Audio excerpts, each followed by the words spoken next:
Fala galera que curte jogos de tabuleiro! Eu sou o Luciano aqui do Board Game Brasil e hoje eu vou continuar aqui falando sobre as minhas primeiras impressões e agora eu vou falar sobre as primeiras impressões deste jogo aqui, gente. Que assim, eu estou muito feliz de ter na minha coleção, que é o Viajantes do Sul do Tigre.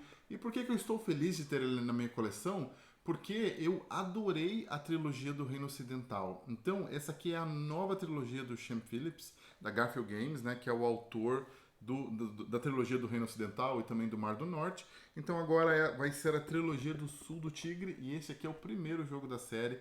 E eu fiquei assim muito empolgado quando eu vi que saiu. Fiquei muito feliz quando eu comprei e chegou aqui em casa. Já abri, já li, já montei tabuleiro, já dei uma olhada em como é que funciona, já penei com as regras. Tô pronto para jogar, mas não joguei ainda. E esse é um dos critérios daqui do vídeo de primeiras impressões. É o que eu tô achando do jogo antes de jogar ele. Então, lendo o manual, olhando os componentes e pensando assim, será que esse jogo vai ser legal? Será que ele se encaixa ali nas coisas que eu gosto? Então, a primeira coisa que eu trago desse jogo é assim, ele é um jogo que ele pode parecer bem complexo de cara, assim, ele tem muita simbologia, ele tem muitos ícones para você entender como é que eles funcionam, cartas diferentes, tem pelo menos 5 tipos de cartas diferentes. Então, numa primeira vista, ele parece um pouquinho assim, um pouquinho assustador, assim. E o manual, aí é um ponto assim que eu acho que é importante eu falar, pelo menos para mim, eu achei que o manual ficou um pouquinho abaixo do que eu esperava, assim. Tem algumas partes um pouco confusas, tem alguns errinhos no texto que eu acabei vendo, assim, não muito, sabe? Pouca coisa, mas eu demorei para conseguir, assim, absorver bem a ideia, né? Depois que eu li de novo e reli, aí eu consegui encaixar melhor as ideias de como é que funcionavam as regras, e aí eu entendi e fluiu bem. Depois que eu consegui entender como é que as coisas encaixam, fluiu bem. Ainda preciso jogar o jogo para tentar fazer o negócio, né, fixar bem na cabeça, mas agora acho que eu tenho uma melhor noção de como é que funciona. Ainda não consigo enxergar como é que a estratégia se encaixa, porque eu acho que é o tipo de coisa que você só pega quando joga, né? Mas pelo menos eu já tenho uma noção de como é que as mecânicas funcionam, né? Então, falando um pouquinho aqui rapidinho do jogo, como é que ele funciona, né? A gente tem esse tabuleiro central aqui, não sei se está dando para ver muito, mas é um tabuleiro modular de 3 partes, tá vendo? Que você se encaixa assim uma na outra. E nesse tabuleiro central tem bastante coisa, né? Tem aqui a trilha do diário, que os jogadores vão evoluindo nessa trilha do diário, e é também ele que determina o final do jogo, né? Quando alguém chega no final daqui da trilha do diário, o jogo acaba ou começa a última rodada. E ele também tem os posicionamentos para você colocar esse conjunto de 5 cartas, né? 5 tipos de carta que eu falei, que eu vou mostrar daqui a pouquinho o que elas são, o que elas representam. E também tem aqui no final essas casinhas aqui, que são casinhas onde você consegue botar influências suas e elas te dão alguns poderzinhos especiais que você pode usar caso você tire a sua influência dali. É mais para poder, né, te dar um pouquinho ali de previsibilidade, te dar um pouquinho de manipulação da estratégia. São coisas bem simples que ele te dá, mas que, né, pode ser que em algum momento você tenha interesse em usar.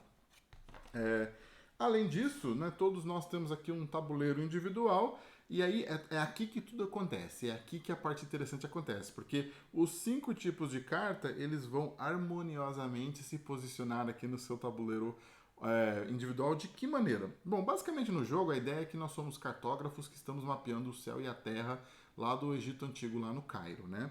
E como é que isso é representado aqui? Bom, basicamente, neste mapa, a gente tem o quê? A gente tem o terreno, né? A parte de solo, tá vendo? De terreno aqui tem tipo um desertinho com umas construções. Tem a parte de mar, de oceano. A gente tem o céu, que vai para os dois lados, aqui escorre para os dois lados. E aí tem 2 coisas adicionais que a gente tem, que são cartas de cidadão, que na verdade se posicionam aqui embaixo e cartas de inspiração, que ficam aqui acima das estrelas, né? Então, deixa eu mostrar as cartas para vocês entenderem melhor o que eu estou falando. Essas cartas com esse fundo meio amarelado aqui são as cartas de terreno, né? Elas mostram aqui cenários diferentes, né? Bonitinhos, cachoeiras e faróis e coisas assim. E aqui embaixo elas têm locais de posicionamentos de dados, então essas cartas de terreno elas te dão locais a mais para você posicionar seus dados ao longo do jogo, e aí isso vai te dar alguns benefícios que você pode precisar. Também tem uma iconografia em cima das cartas que é relevante para alguns critérios de pontuação, ou às vezes para algum critério de carta que você venha a ter. Não vou entrar muito em detalhes nas regras, porque pode ser um pouco complexo, mas a ideia é que essa iconografia também é importante para alguns aspectos do jogo. Além disso, a gente tem essas cartas aqui de fundo azul, que são as cartas de oceano, tá vendo? Elas são cartinhas de oceano, bonitinhas. Tem uma coisa legal delas, é que elas se encaixam assim, e quando elas encaixam de maneira a ficar um raio de um lado e alguma coisa do outro, você ganha instantaneamente aquele bônus. Então é uma coisinha a mais para você pensar quando você encaixar as cartas de oceano aqui no seu tabuleiro individual. Nós temos também a carta de céu, céu estrelado, bonito, cheio de estrelas. Tá de ponta cabeça. E tem alguns planetas também, tem um Sol e uma Lua, obviamente. Aqui, uma Lua, alguns planetas, e você vai encaixando essas cartas aqui no seu céu, e essas cartas de céu, elas dão pontos, né? Elas são critérios de pontuação para o final do jogo. Então, quanto mais cartas de céu você posicionar, mais pontos você vai poder, mais possibilidades de pontuar você vai ter no final do jogo. E as duas que eu falei, a de cidadão, que é a que encaixa aqui embaixo, são cartas que sempre vão mostrar algum benefício, né? Então lembra que eu falei que aqui a carta de terreno ou a carta de água, elas são locais para você posicionar dados? Quando você tem uma carta de cidadão aqui embaixo, ela aumenta o bônus de posicionar um dado ali. Então, na verdade, ela meio que funciona dessa maneira, como se fosse um bônus a mais naqueles locais. E as cartas de inspiração, né? Aqui, essas cartas bonitinhas, azul e amarelas, elas fazem o quê? Elas geram multiplicadores para as pontuações do céu. Então você coloca assim, ó, em cima da carta de céu, e aí ela gera um critério que fala: se você tiver esse número aqui desses ícones, que eu falei lá, a iconografia, né? Você dobra a pontuação dessa carta de céu. Então você consegue combinar ali, eu acho que eu vou conseguir cumprir essa pontuação aqui de céu com bastante ponto. Então você pode acrescentar uma carta de inspiração e dobrar aquela pontuação para você. Então, você vê que o jogo ele se encaixa muito bem, ele é harmonioso nesse sentido. Apesar dele ter bastante elementos, os elementos eles se encaixam de uma maneira que eu achei muito interessante, muito legal. Eu acho que pode ser o tipo de jogo que pode ser até um pouquinho demais, assim, você pode ficar um pouco ansioso na estratégia de nossa, tem muitas opções, tem muitas cartas, e o que eu faço, aonde que é o melhor caminho, porque você tem um caminho muito aberto ali de estratégia, mas eu gosto de jogo assim. Tem outros jogos, por exemplo, o Paladinos do Reino Ocidental, ele é um esquema mais ou menos tipo esse, e eu gosto muito de jogar aquele jogo, mesmo às vezes você travando e falando, nossa, o que eu faço agora, né? Tem muitas opções. Eu sinto que esse aqui, ele vai migrar por esse mesmo caminho. Ainda não joguei, conforme eu falei. Estou aqui explorando meus sentimentos iniciais em cima do jogo, mas até o momento muito positivo. Achei os componentes muito bonitos, achei muito bem feito. As cartas têm uma textura legal, são meio lisinhas, assim, escorregadias.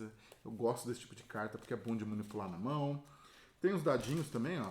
Os dadinhos usam cores não usuais. Isso é uma coisa que eu achei super legal. Ó. Os dados são tipo roxo, um azul claro, um amarelo meio mostarda, sabe? São cores não tão usuais. Eu achei isso muito legal também da coloração do jogo.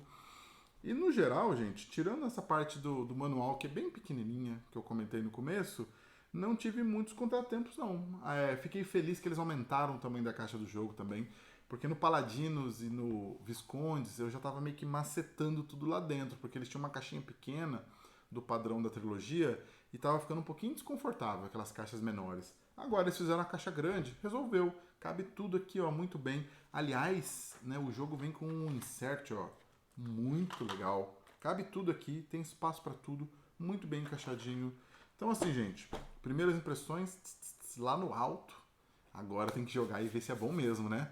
Então, gente, eu vou terminar esse vídeo para ver se eu consigo botar algum jogo para jogar na mesa hoje ainda. Muito obrigado e até o próximo vídeo.